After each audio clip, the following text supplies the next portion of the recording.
ताज्या घडामोडी पाहण्यासाठी C24 या यूट्यूब चॅनलला लाईक करा, शेअर करा, सबस्क्राईब करा आणि बेल आयकॉनवरती क्लिक करायला विसरू नका।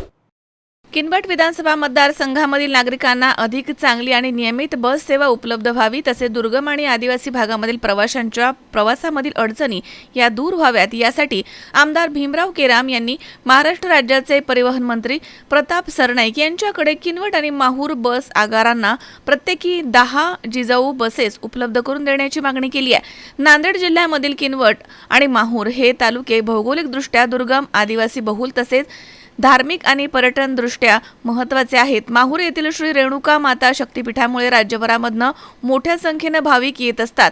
याशिवाय ग्रामीण भागामधील विद्यार्थी, शेतकरी, महिला, कामगार आणि सर्वसामान्य नागरिकांचा दैनंदिन प्रवास प्रामुख्याने ST बसेसवरती अवलंबून आहे।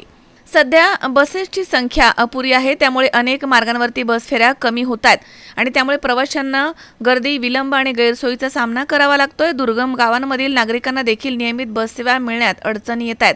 या पार्श्वभूमीवर किनवट आणि माहूर बस आगारांना प्रत्येकी 10 जिजाऊ बसेस उपलब्ध करून दिल्यास ग्रामीण आणि आदिवासी भागामधील प्रवाशांना सुरक्षित, आरामदायी आणि नियमित प्रवासाची सुविधा मिळेल। तसेच धार्मिक पर्यटनाला चालना मिळून परिसराच्या सामाजिक आणि आर्थिक विकासाला देखील मोठी गती मिळेल, असे आमदार भीमराव केराम यांनी आपल्या निवेदनामध्ये नमूद केलं आहे।